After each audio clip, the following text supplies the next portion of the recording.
Puji Tuhan, saya sampaikan selamat pagi dan salam sejahtera dalam Tuhan kita Yesus Kristus. Haleluya. Sungguh bersyukur kepada Tuhan Yesus, pagi ini kita boleh bersama-sama lagi bersekutu untuk memuja, menyembah Tuhan yang begitu mengasihi kita. Tanpa terasa kita sudah ada di minggu keempat di bulan Agustus ini Bapak Ibu ya. Sebagaimana di minggu pertama saya sampaikan, kita masih belajar tentang karakter Kristen. Betapa pentingnya sebagai pengikut Kristus kita mencerminkan karakter Kristus dalam kehidupan kita. Amin. Ya, Tuhan menghendaki supaya setiap orang yang berjumpa dengan kita melalui perkataan kita, tindakan kita, keputusan-keputusan yang kita buat, mereka melihat Yesus dalam kehidupan kita. Dan kita sudah belajar bagaimana karakter Kristen itu menjadi mercusuar bagi dunia yang ada di dalam kegelapan ini. Bapak Ibu, dunia tidak membutuhkan teknologi yang hebat sebenarnya, informasi yang begitu banyak. Dunia membutuhkan melihat anak-anak Tuhan berperilaku seperti Kristus. Itu adalah mercusuar bagi mereka, memberi arah bagi kehidupan mereka, memberi pengharapan bagi mereka dan memberi damai sejahtera. Mari kita setia hidup seperti Yesus. Kita juga sudah belajar bagaimana kebebasan kita sebagai orang percaya itu membebaskan kita untuk hidup seperti Yesus, untuk berperilaku seperti Yesus. Dan kemerdekaan kita di dalam Kristus adalah kesempatan untuk kita memuliakan Tuhan melalui kehidupan kita. Amin. Dan pagi ini saya ingin menyampaikan bahwa orang dengan karakter Kristus itu dia akan tetap berdiri teguh di tengah-tengah penderitaan, di tengah-tengah pencobaan yang hebat sekalipun. Amin. Mereka tidak menjadi kecewa, tidak menjadi putus asa, tidak terikut dengan cara dunia yang jahat ini, tetapi tetap bercahaya, tetap menggarami lingkungan di sekitarnya, dan melaluinya nama Tuhan dipuji dan dipermuliakan. Mari satu ayat yang sangat populer yang sudah kita sangat kenal, mari kita baca bersama-sama 1 Korintus pasal 10 ayat 13. 1 Korintus pasal 10 ayat 13. Mari kita baca bersama-sama ayat ini. Ya. 2, 3. Pencobaan-pencobaan yang kamu alami ialah pencobaan-pencobaan biasa yang tidak melebihi kekuatan manusia. Sebab Allah setia dan karena itu Ia tidak membiarkan kamu dicobai melampaui kekuatanmu. Pada waktu kamu dicobai, Ia akan memberikan kepadamu jalan keluar sehingga kamu dapat menanggungnya. Amin. Puji Tuhan. Bapak Ibu yang dikasihi oleh Tuhan, hidup kita sebagai orang percaya itu tidak akan pernah lepas dari yang namanya pencobaan. Kita tidak akan mungkin lepas dari yang namanya pergumulan. Siapa di antara kita yang bisa berkata dalam dirinya atau mengatakan kepada orang lain, aku hidup tanpa masalah, aku hidup tanpa beban, aku hidup tanpa pergumulan. Seandainya kita mau sharing, kita mau berbagi tentang pergumulan hidup, tentang pencobaan-pencobaan dalam hidup ini, saya yakin kita semua mengalaminya. Amin Bapak Ibu. Tidak ada seorang pun di antara kita yang benar-benar dapat bebas dari pencobaan. Setiap hari ya kita ini dicobai dengan berbagai macam godaan yang datangnya dari dunia ini. Kita dicobai oleh pencobaan, oleh godaan yang datangnya dari daging ini, dari manusia duniawi ini. Setiap hari kita ini dicobai, kita digodai oleh roh-roh jahat Bapak Ibu. Contohnya dari dunia Kita digoda dengan nilai-nilai dunia yang bertentangan dengan firman Tuhan. Sekarang ini di era digital ini, di era informasi yang begitu cepat, yang begitu luar biasa. Nilai-nilai dunia diberitakan dengan begitu gencar dan kita dicobai untuk hidup dengan nilai-nilai dunia yang bertentangan dengan firman Tuhan. Tidak jarang kita ditekan, ya, kita didorong dengan begitu rupa untuk mencari kekayaan dengan cara-cara yang tidak benar, untuk mencari harta dengan cara-cara yang tidak jujur. Saudara mungkin sudah baca di koran itu ya, baik koran elektronik maupun berita televisi, namanya sangat indah. Ada belakangnya itu Ebenezer. Tapi ketangkap KPK, saudara. Anak Tuhan, dari namanya anak Tuhan, tetapi realitanya enggak. Ini tekanan yang kita hadapi Bapak Ibu. Belum lagi kita didorong untuk kompromi dengan lingkungan di sekitar kita. Supaya kita diterima. Siapa yang tidak ingin diterima oleh masyarakat, teman-teman di kampus, ya, teman-teman di tempat kerja. Baru ada berita kemarin, ini saudara sudah dengar, ada yang gantung diri karena secara bersama-sama mencuri dari perusahaan tempat di mana dia bekerja. Mungkin sebelumnya dia tidak mencuri tapi karena tekanan, ayo rek golek untung rek. Kalau enggak, ya udah kamu tak tinggalkan begitu ya, kita enggak usah temenan gitu. Akhirnya ikut-ikut saudara. Ini cobaan setiap hari. Belum lagi ada arus budaya populer yang menormalisasikan hedonisme. Hidup dalam kesenangan duniawi. Semakin hari semakin maraknya era digital, medsos ini, waduh. Jangankan anak-anak Tuhan, pendeta-pendeta bergaya hidup, hedonisme, ya, flexing, memamerkan kekayaan, memamerkan hal-hal yang sifatnya hedonis untuk kesenangan diri sendiri, kesenangan pribadi. Sementara sudah mulai melupakan kesenangan di dalam Tuhan, kesukacitaan di dalam melayani. Ya, ada orang yang menormalisasikan seks bebas, dianggap itu udah biasa, itu wajar. Kita melihat di belahan bumi yang lain dan gaya hidup yang materialistis begitu luar biasa menekan kita. Ini pencobaan, godaan yang kita alami setiap hari. Belum lagi dari daging ini Bapak Ibu ya, dari manusia duniawi yang sudah hancur rusak karena dosa. Manusia itu lemah Bapak Ibu ya. Ya, kita ini adalah orang-orang yang berdosa, ada natur dosa dalam kehidupan kita selama kita masih hidup di dalam daging ini Bapak Ibu ya. Yang namanya pencobaan itu selalu akan muncul. Ya, contoh ya munculnya berbagai macam hawa nafsu yang jahat, hawa nafsu yang mengerikan. Seperti nafsu seksual yang tidak terkendali saudara ya. Belum lagi nafsu-nafsu yang lain, kemarahan yang tidak terkontrol sehingga menimbulkan perpecahan dalam keluarga, udah ngomongnya kasar. Perpecahan dalam jemaat, saling memaki, saling menyerang, tidak lagi mau dekat, tidak lagi mau ketemu. Pokoknya kalau ada orang itu di gereja, aku enggak akan ke gereja. Kalau dia di penerima tamu, aku lewat pintu samping. Dan lain sebagainya.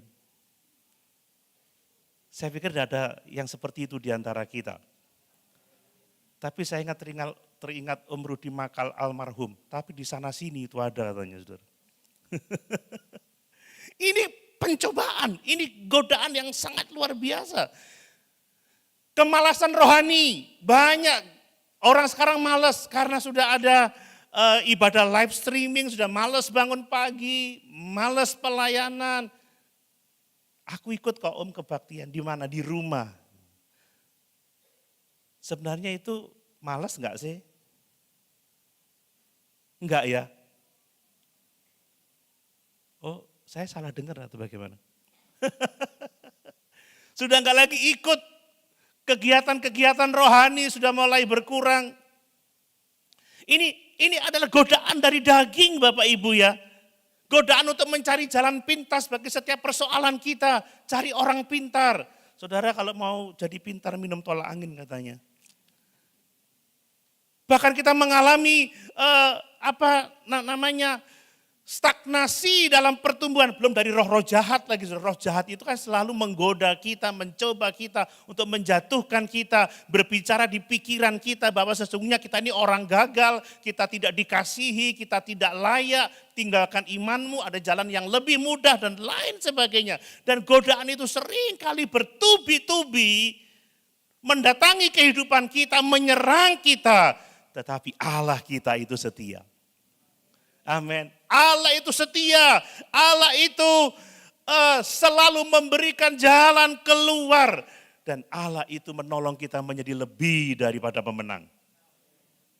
Ya saudara, kalau mau cari ilustrasi bisa panjang. Tapi mungkin ada seorang mahasiswa yang kuliah di kota besar, menerima godaan dari dunia, terdorong dipaksa untuk nyontek karena satu kelas itu nyontek untuk dapat nilai yang bagus.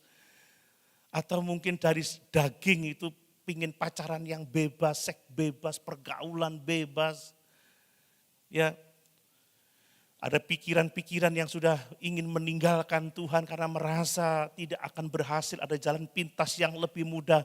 Tetapi ketika dia berdoa, ketika dia datang kepada Yesus, dia mendapat jalan keluar, dia bisa berkata tidak terhadap dosa, dia bisa berkata tidak terhadap kejahatan, dia bisa lari terhadap pergumulan itu, tidak mengikuti arus dunia ini. Demikianlah kita orang-orang percaya. Godaan itu datang setiap hari dari dunia, dari daging, dari roh-roh jahat. Tetapi Allah setia dan Allah sanggup menolong kita, menjadikan kita orang-orang yang menang atas setiap pencobaan. Mari Bapak Ibu kita tetap mencerminkan karakter Kristus ini. Ya ada seorang tokoh Kristen yang bernama Agustinus, dia berkata bahwa godaan itu seperti burung yang terbang di atas kita. Dia bisa terbang bolak-balik, kita tidak bisa melarang dia itu terbang, tidak bisa mencegahnya terbang di atas kita. Tetapi kita bisa mengusirnya saat dia hinggap di kepala kita. Amin Bapak Ibu. Ya, dengan kata lain pencobaan itu pasti ada Bapak Ibu. Godaan itu pasti ada, tetapi kita dipanggil untuk tidak memberi tempat bagi dosa di dalam kehidupan kita. Jangan menyerah terhadap godaan untuk hidup dalam nilai-nilai dunia ini. Amin. Jangan turuti keinginan daging, jangan turuti nafsu jahat kita, kemarahan kita, kesombongan kita, keangkuhan kita. Dan jangan mau mendengarkan suara-suara jahat yang muncul di pikiran kita, yang menjauhkan kita dari Tuhan dan kasih karunia-Nya. Tentunya Bapak Ibu kenal John Calvin ya, seorang tokoh reformator. Dia menulis godaan itu diizinkan oleh Allah tidak untuk menghancurkan kita, tetapi justru untuk menguji iman kita dan membangun iman kita. Amin.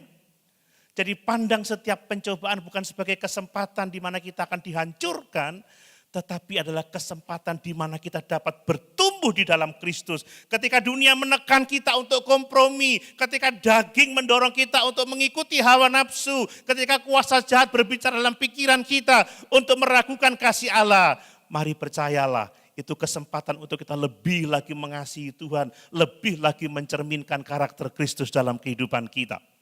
Kita tetap berdiri di tengah-tengah pencobaan itu Bapak Ibu.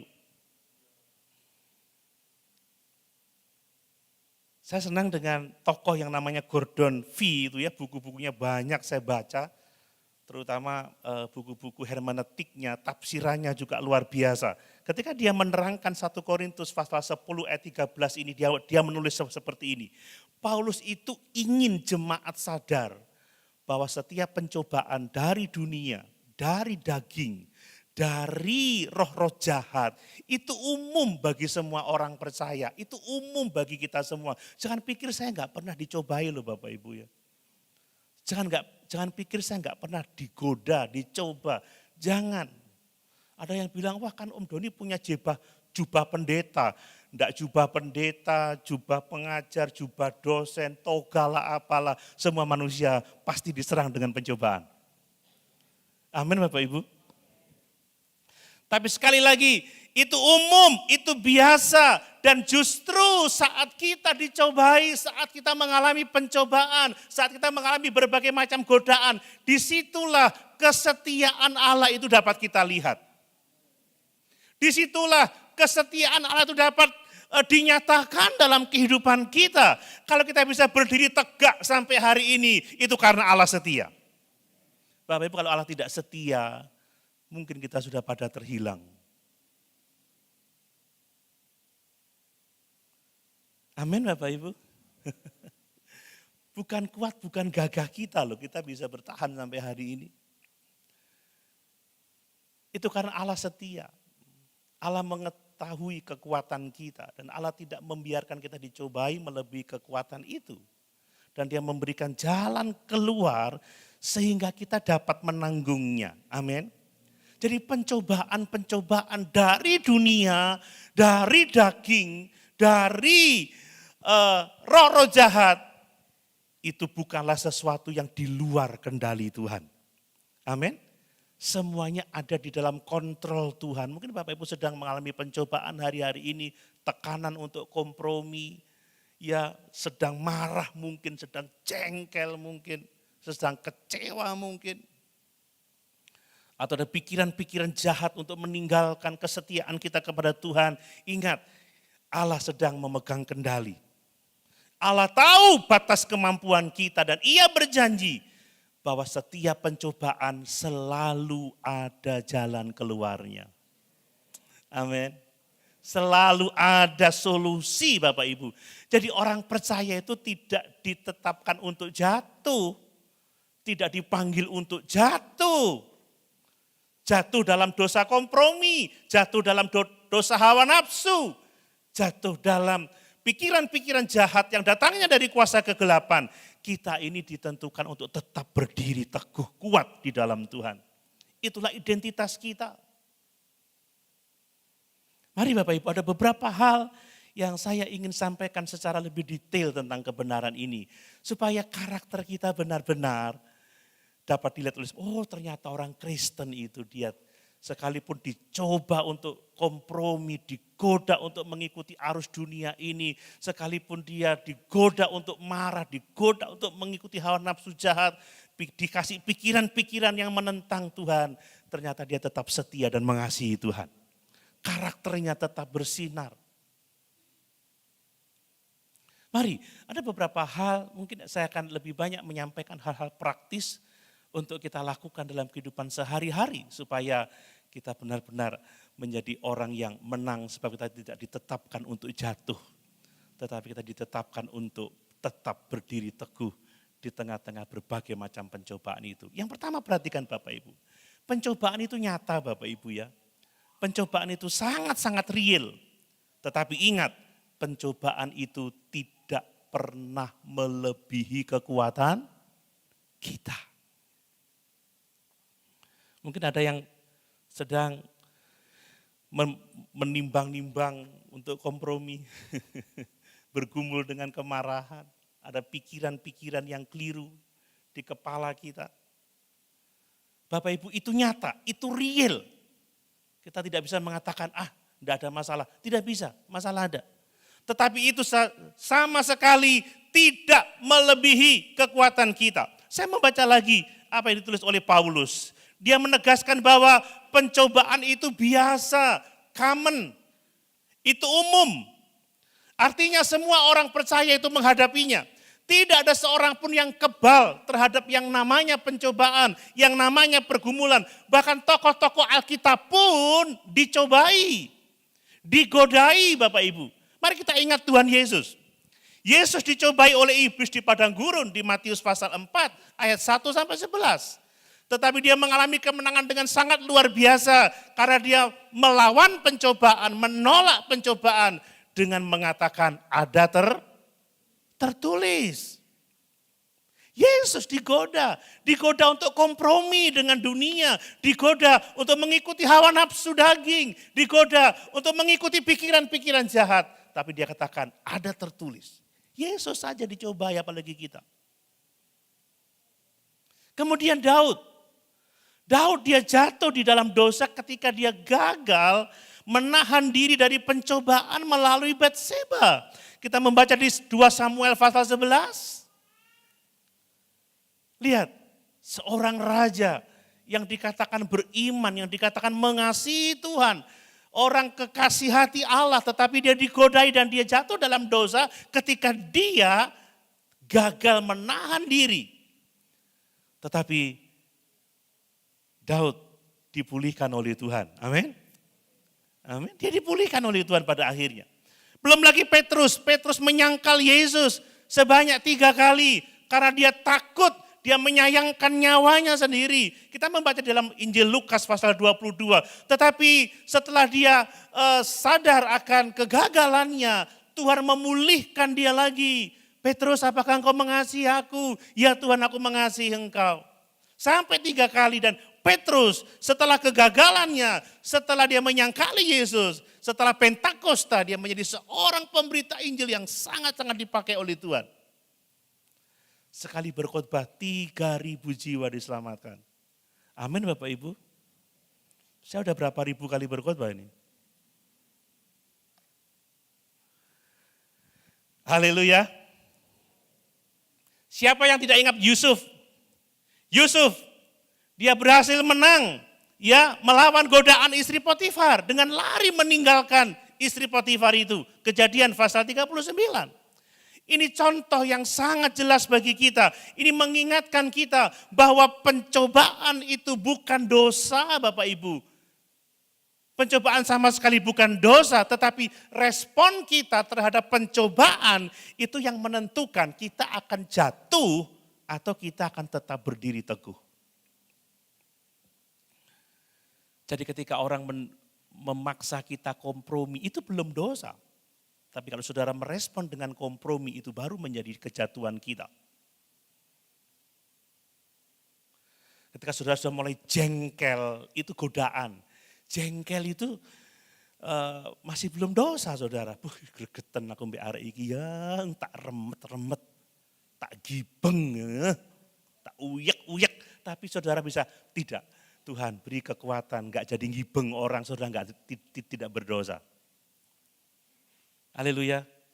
Wes, aku tak berhenti pelayanan, wes aku enggak kuat, belum dosa saudara. Tapi ketika saudara meninggalkan pelayanan, saudara sudah berdosa. Haleluya. Ada yang sedang dicobai seperti itu?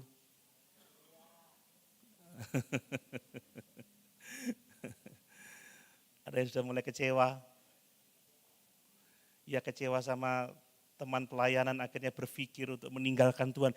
Itu belum dosa Bapak Ibu, tetapi respon kita itu yang akan menentukan apakah kita akan jatuh atau tetap berdiri teguh setia kepada Tuhan, mengasihi Tuhan, menunjukkan karakter Kristus dalam kehidupan kita. Ada perbedaan antara pencobaan dan ujian Bapak Ibu ya.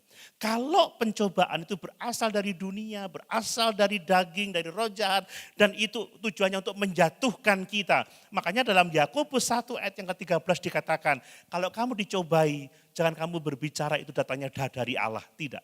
Allah itu tidak pernah dicobai oleh siapapun juga dan dia tidak mencobai siapapun juga. Amin. Tetapi ujian berbeda. Ujian itu berasal dari Allah. Dan Allah mengontrol setiap ujian itu Bapak Ibu. Dengan tujuan apa? Untuk memurnikan iman kita. Untuk mendewasakan iman kita. Untuk mendewasakan kehidupan kita. Ingat ketika Abraham dicobai oleh Allah. Diuji maksud saya ya. Diuji oleh Allah untuk mengorbankan Ishak, anak perjanjian itu. Allah tahu kekuatan Abraham, Allah tahu kemampuan Abraham. Ketika dia berkata, stop, jangan apa-apakan anak itu sebab aku sekarang tahu, tidak berarti bahwa Allah sebelumnya tidak tahu. Tidak, Allah tahu. Makanya Abraham persembahkan korban. Ajak anakmu bawa kayu api, bawa pisau, bawa api dan pergi ke Gunung Moria. Tapi justru di situ iman Abraham dimurnikan oleh Tuhan. Amin Bapak Ibu. Dia membuktikan bahwa dia adalah manusia rohani. yang menang. Ya, yang menang. Yang taat kepada Allah, yang mengasihi Allah dan dia rela memberikan apa saja untuk Allah yang sudah mengasihi dia. Jadi pencobaan itu menarik kita kepada dosa, tetapi ujian itu akan membawa kita kepada ketaatan, kehidupan yang terus dimurnikan dan kehidupan yang terus memuliakan Tuhan, kedewasaan rohani, karakter Kristus muncul dalam kehidupan kita. Ya. Pencobaan bisa datang dari mana saja Bapak Ibu. Tapi ingat, kalau itu diizinkan Allah sebagai ujian bagi kehidupan kita, Allah mau memurnikan kita. Allah mau mendewasakan kita. Ya, saya pikir tidak ada seorang pun yang tidak mau jadi dewasa. Ya, karena kalau orang sudah dewasa, dia akan menjadi sempurna, utuh, dan tidak kekurangan sesuatu apapun. Nah, lalu bagaimana yang harus kita lakukan ya ketika pencobaan itu datang? Ya, saya berbicara soal aplikasi sekarang Bapak Ibu ya, bagaimana ketika kita saat ini sedang mengalami pencobaan itu. Mari pertama-tama kita terus sadar bahwa pencobaan itu nyata, itu real, itu ada. Jangan ada yang berpikir kalau aku jadi anak Tuhan, kalau aku ikut Yesus tidak ada pencobaan, aku kebal terhadap godaan. Jangan, bahkan orang yang paling rohani sekalipun itu menghadapi pencobaan. Kita sudah melihat bagaimana Yesus dicobai, bagaimana Daud dicobai. Ya, itu real, itu nyata. Tetapi yang berikutnya, peganglah firman Tuhan sebagai pedoman bagi kita untuk menghadapi pencobaan. Jadi kalau ada apa-apa Bapak Ibu, sebenarnya kita sudah punya firman, itu senjata untuk menang atas tipu muslihat iblis. Amin. Kadang kita ini seringkali sengaja mau melawan saudara ya. Sudah tahu enggak boleh, coba siapa tahu Om Doni boleh. Saudara mencobai saya ya. Contoh seperti itu. Sudah ngerti ini tidak boleh, ini tidak bisa. Tapi coba aja Om Isa enggak, kan Om Doni orangnya gampangan. Waduh. Halo. Sudah tahu tidak lulus, Om aku lulus enggak? Loh, tugasmu udah masuk belum? Hehe. Kok hehe? Udah lewat 3 minggu. Om bagaimana? Saya lulus enggak? Loh ya apa sih? Sudah enggak lulus masih tanya terus. Kadang jemaat ini tahu yang benar, tapi sengaja ingin dapat pengecualian. Ada yang seperti itu? Jadi kalau sewaktu-waktu saya bilang, loh udah enggak lulus kok mau maksa, enggak ada nilai, ngulang. Saudara marah sama saya enggak? Halo? Waduh kelihatannya marah ini.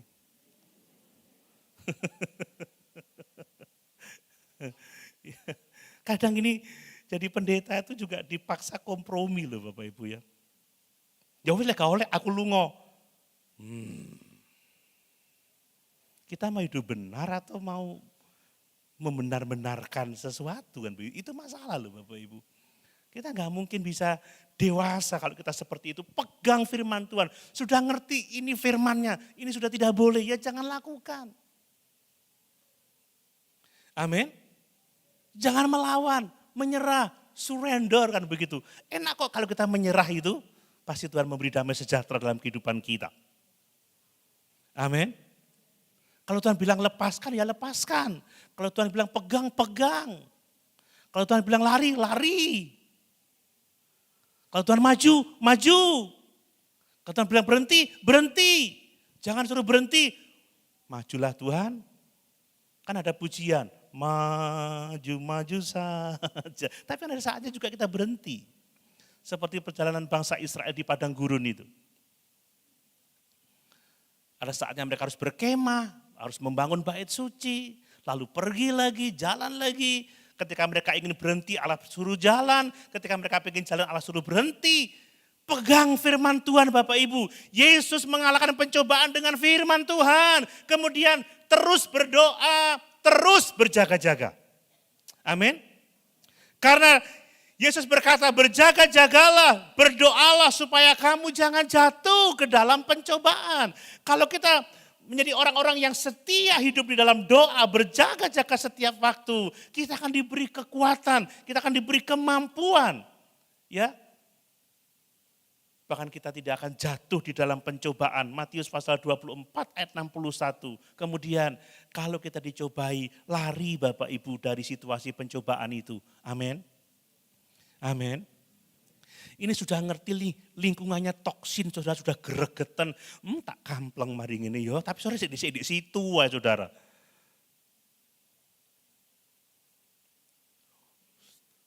Aku kuat, aku bisa ngomongnya itu tambah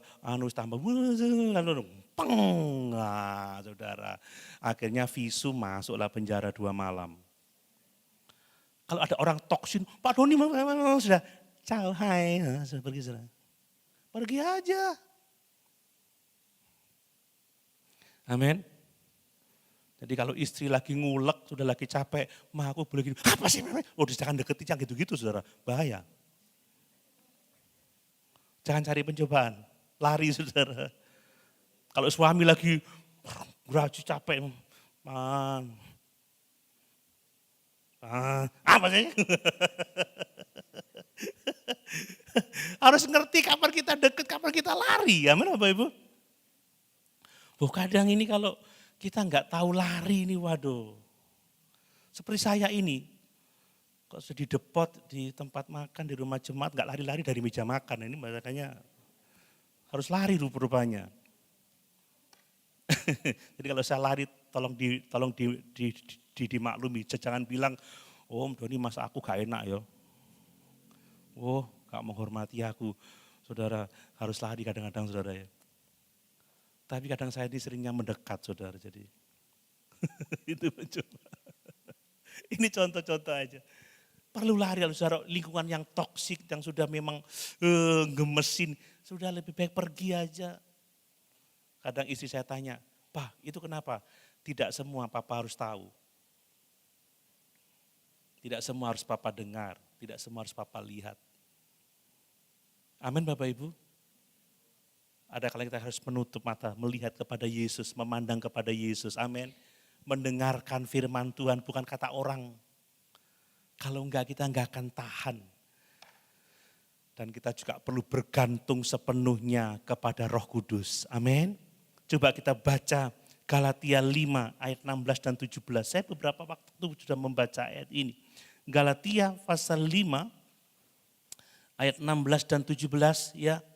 Maksudku ialah hiduplah oleh roh, maka kamu tidak akan menuruti keinginan daging. Orang yang bergantung pada Roh Kudus akan menang terhadap pencobaan, tidak akan menuruti keinginan daging. Dia berkata tidak terhadap dosa, sebab keinginan daging berlawanan dengan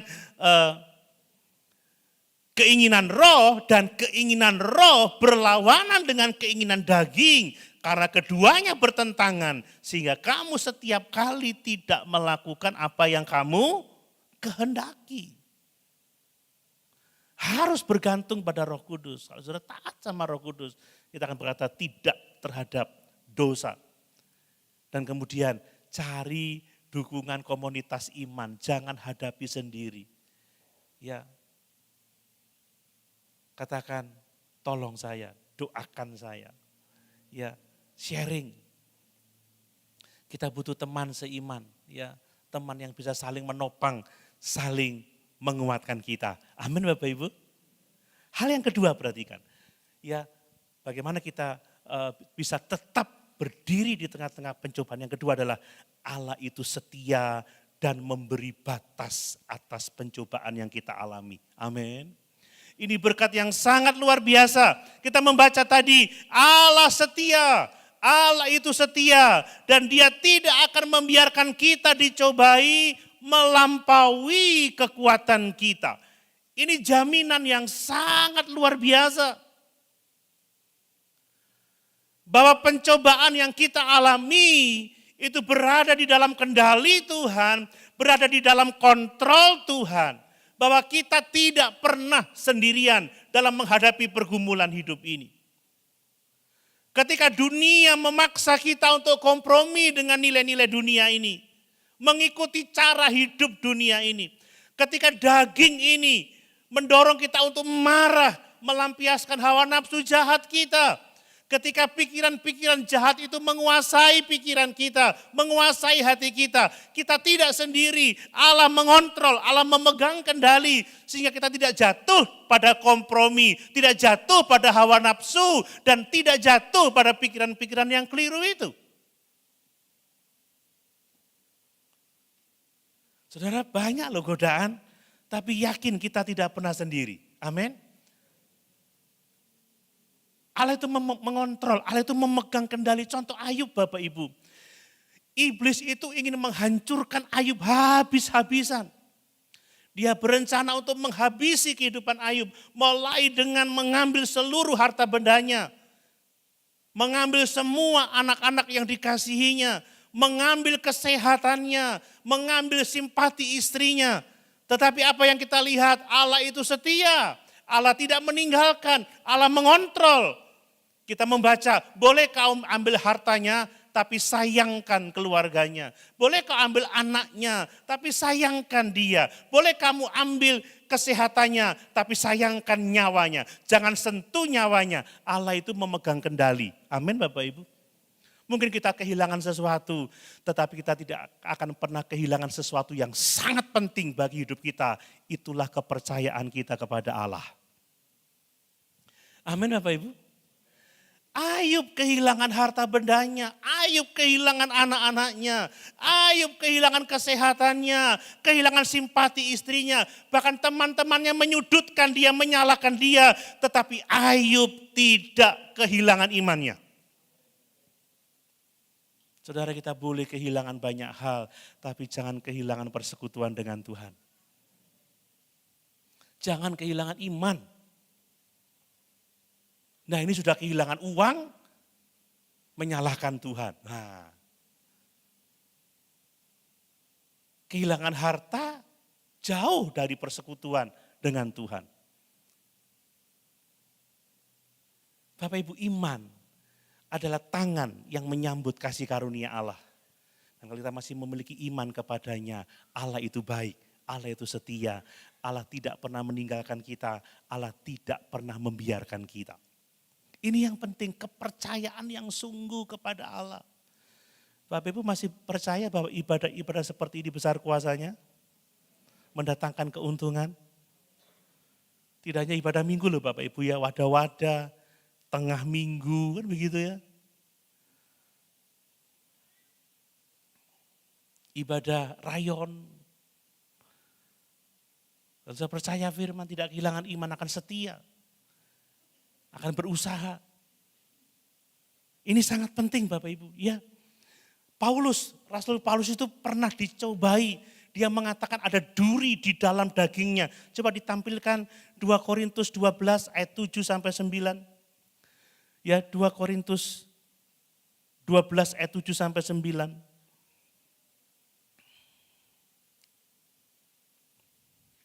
Ya, dan supaya aku jangan meninggikan diri karena penyataan yang luar biasa itu, maka aku diberi suatu duri dalam dagingku, yaitu seorang utusan iblis untuk menggocoh aku, supaya aku jangan meninggikan diri. Tentang hal itu, aku sudah 3 kali berseru kepada Tuhan, supaya utusan iblis itu mundur daripadaku. Tetapi jawab Tuhan kepadaku, cukuplah kasih karuniaku bagimu, sebab justru dalam kelemahanlah kuasaku menjadi sempurna. Sebab itu terlebih suka aku bermegah atas kelemahanku, supaya kuasa Kristus menaungi aku. Amin.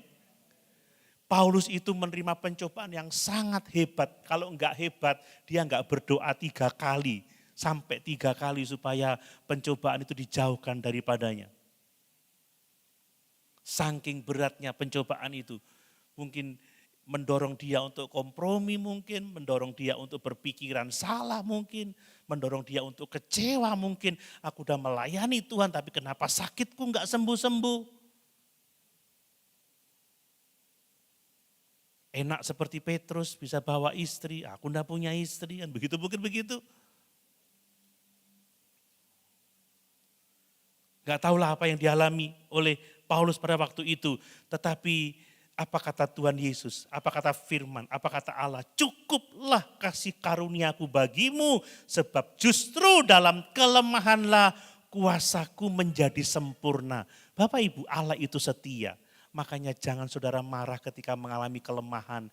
Justru saat kelemahan, saudara mengalami kuasa Tuhan dengan sempurna. Oh, capek aku. Aduh, kesel aku wis. Preyai wis lek ngene. Jangan, justru saat lelah, saat capek, saat saudara berpikir untuk preyai, untuk berhenti saja, untuk quit, untuk mengakhiri perjuangan, sesungguhnya kuasa Allah itu menaungi kita, Bapak Ibu. Amin. Loh, kadang-kadang saya juga digoda untuk quit, untuk berhenti. Wis lagi gini, tidak usah wis. Kadang-kadang ada pikiran, apa sih oleh? Pernah berpikir begitu Bapak Ibu? Apa sih oleh pelayanan? Apa sih oleh rajin? Suatu saat itu Allah itu memeluk kita, Allah mendampingi kita, Allah menguatkan kita. Amin. Dan apa yang kita lihat? Duri dalam daging itu tidak menghancurkan hidup Paulus, tidak menghancurkan imannya, tidak menghancurkan kasihnya kepada Tuhan, tidak menghancurkan pengharapannya. Justru dia menjadi pribadi yang lebih rendah hati, yang semakin bergantung kepada anugerah Allah dalam hidupnya. Ini yang Tuhan mau lihat dalam kehidupan kita. Pergumulan-pergumulan yang kita hadapi membuat kita lebih lagi dekat, intim dengan Tuhan. Semalam, ya saya ngobrol sama istri, belum istirahat. Ya, ini itu, kadang-kadang dipojokkan dan lain sebagainya. Sudah, saya bilang gini, kesukaanku hanyalah Yesus saja. Loh, sampai tiba pada kesimpulan seperti itu. Cari kesenangan Tuhan saja. Ya, tidak usah dengar kata firman saja. Apa yang Tuhan katakan tentang kita, itulah identitas kita, itulah siapa diri kita, bukan apa yang orang katakan tentang kita. Amin Bapak Ibu. Walang ini nanti sing elek kowe, ora apa-apa elek, memang aku gak elek. Ojo memang aku elek, kan saya menjelekkan pencipta saya saudara. Orang gantengnya kayak gini kok dibilang elek. Amin Bapak Ibu. Jangan dengar. Orang boleh bilang apa yang Tuhan katakan, dengar, yakini, percaya itu. Iman kita enggak bergantung pada perasaan, enggak bergantung pada apa kata orang, enggak bergantung pada situasi, enggak bergantung pada kondisi. Iman kita bergantung sama Allah yang mengasihi kita. Itu yang menguatkan kita. Makanya jangan mau jatuh Bapak Ibu di tengah-tengah pencobaan, tetap berdiri, tetap kokoh di dalam Tuhan. Ya, kemudian Petrus itu sebelum dia menyangkal Yesus, coba kita baca Lukas 22 ayat 31 sampai 32. Luar biasa. Allah sudah memberitahu dulu, Yesus sudah memberitahu dulu. Lukas pasal 22 ayat 31. Simon, lihat iblis telah menuntut untuk menampi kamu seperti gandum.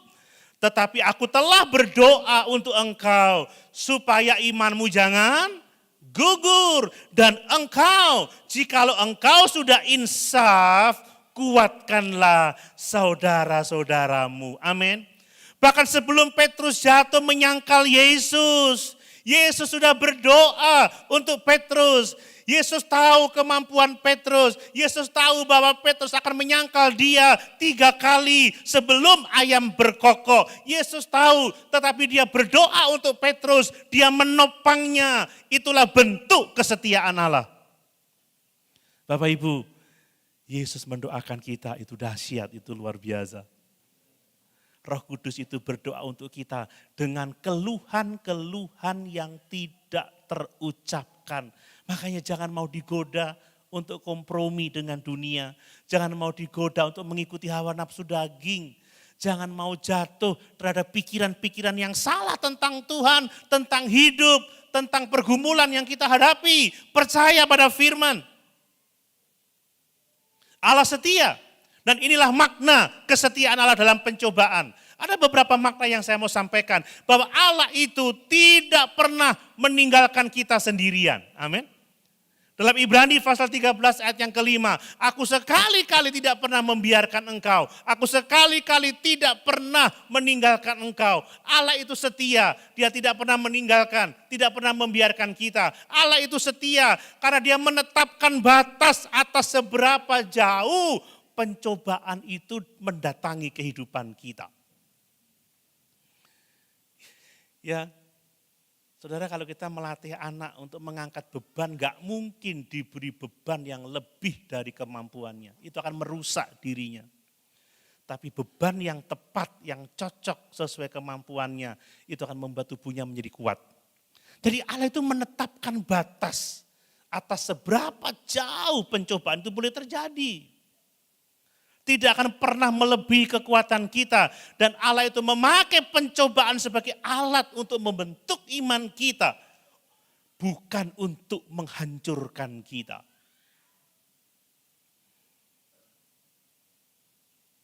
Mari kita sungguh-sungguh memandang kepada Dia yang begitu setia pada kita. Amin. Itu sebabnya Bapak Ibu, apa yang perlu kita lakukan ya sebagai aplikasi dalam kehidupan kita. Ketika kita berada di dalam pencobaan, percaya Allah itu memegang kendali. Nyanyi, Allah mengerti, Allah peduli, segala pencobaan yang aku alami tak akan pernah ditinggalkannya. Ku bergumul sendiri sebab Allah mengerti. Amin. Pandang kesetiaan Allah itu jauh lebih besar daripada pencobaan yang kita hadapi. Jangan fokus pada masalah, tapi fokus kepada Allah yang setia, Allah yang berkuasa, Allah yang sanggup, dan Allah yang mau menolong kita. Jangan menyerah pada saat kita lemah Bapak Ibu. Sebab justru dalam kelemahan, kuasa Allah itu sempurna menaungi kita. Kuasa Allah itu sempurna menyertai kita. Saudara mengalami kuasa Allah dengan sempurna itu saat-saat kelemahan. Saat-saat sudah kita sepertinya tidak dapat bertahan. Jadi apa yang kita hadapi itu kesempatan Allah menyatakan kesetiaannya. Dan ingat, Yesus mendoakan kita sebelumnya. Amin. Dialah syafaat. Dialah yang menjadi pengantara kita kepada Bapa. Dia bersyafaat untuk kita. Dan mari kita belajar pencobaan sebagai alat Allah untuk mendidik kita. Untuk melatih kita, untuk menguatkan kita. Dan yang terakhir Bapak Ibu, bagaimana kita bisa tetap berdiri di tengah-tengah pencobaan adalah percaya Allah itu selalu memberikan jalan keluar. Saat dunia mengajak kita untuk kompromi, mencari kekayaan dengan cara-cara yang keliru, untuk kita istilahnya kompromi supaya kita diterima oleh lingkungan di sekitar kita. Mengikuti nilai-nilai dunia yang jahat ini atau daging ini mendorong kita untuk marah, mendorong kita untuk melampiaskan hawa nafsu, ya, ketidaksukaan kita, ketidaksenangan kita, atau kita menuruti pikiran-pikiran yang bertentangan dengan firman Allah. Mari ingat, Allah itu memberi jalan keluar. Katakan aku mampu, aku bisa, bukan karena kuat dan gagahku, tetapi karena pertolongan Tuhan saja. Contohnya Yusuf loh Bapak Ibu ya. Yusuf dia lari, ketika dia digoda dia bisa. Kadang-kadang Bapak Ibu ya kita menang atas pencobaan itu tidak melalui hal-hal yang spektakuler. Kita menunjukkan kegagahan kita, kekuatan kita bahwa kita mampu, kita bisa. Enggak, kadang kita hanya perlu pergi aja. Pergi. Ya. Makanya kalau ada kerumunan yang tidak sehat, pergi, keluar dari situ. Lebih baik ke rumah, baca Alkitab, berdoa, memuliakan Tuhan, minta pimpinan Tuhan. Amin Bapak Ibu. Ya, pergi aja.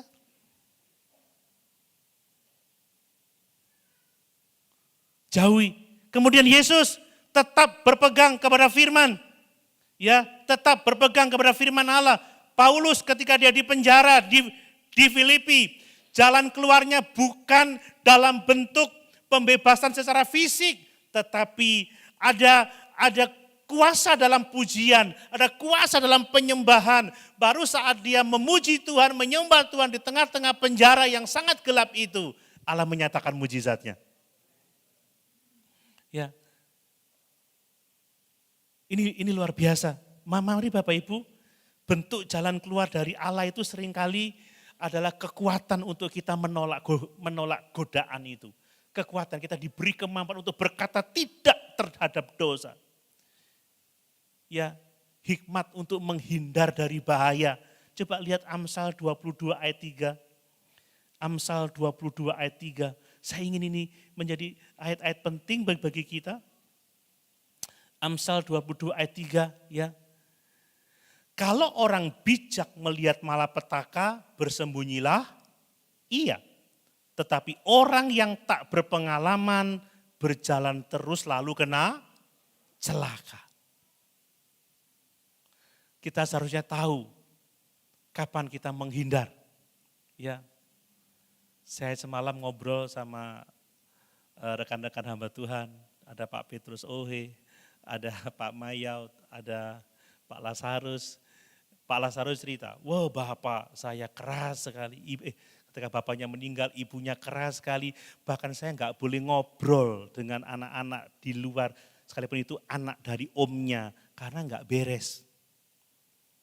Nggak kumpul dalam kumpulan pemabuk, nggak kumpul sama kumpulan orang-orang yang kasar, orang-orang yang tidak punya kebenaran. Tidak boleh. Yang penting harus ingat dua hal, doa dan sekolah.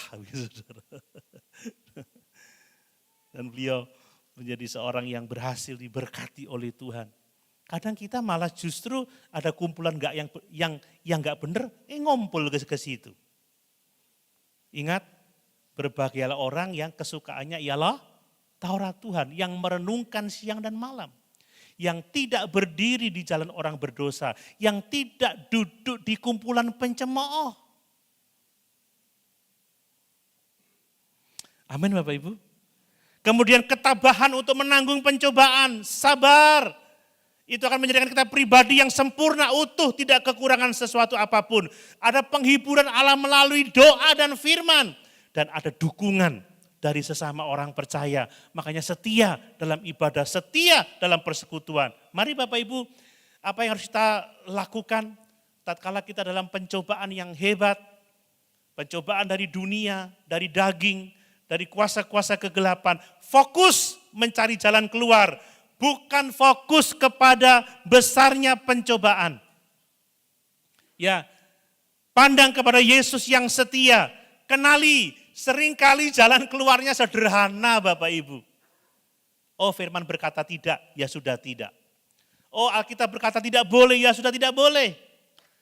Kadang jalan keluarnya sederhana, pergi, nyingkir, menjauh dari godaan. Kan begitu. Gunakan Alkitab sebagai senjata dan tetap setia dalam doa, tetap setia dalam penyembahan dan jangan menghadapi sendirian. Ingat, kita ada sesama orang percaya. Amin. Mari kita saling membantu dalam doa, saling memperhatikan. Ya Borek, aku ini kok diminta melakukan ini kan tidak sesuai. Ayo kita berdoa, ayo kita hadapi bersama-sama, ayo kita bergumul. Mari kita menang dan jangan tinggalkan iman. Amin Bapak Ibu. Ini sesuatu yang sangat-sangat penting. Mari pencobaan itu nyata, tetapi tidak akan pernah melebihi kekuatan kita. Allah itu setia. Dia tidak pernah meninggalkan kita. Tidak pernah membiarkan kita. Dia mengendalikan setiap pencobaan yang datang ke kehidupan kita. Dan Allah selalu menyediakan jalan keluar supaya kita bisa menanggung setiap pencobaan yang kita hadapi. Amin. Mari Bapak Ibu, kita tidak ditetapkan untuk jatuh. Tetapi kita ditetapkan untuk tetap berdiri teguh, menjadi lebih kuat dalam iman, murni dalam iman, dewasa dalam kerohanian. Karena Allah tidak membiarkan kita dicobai melebihi kemampuan kita, dan saat kita dicobai, Allah sudah menyediakan jalan keluar bagi kita. Amin. Sama-sama kita berdoa.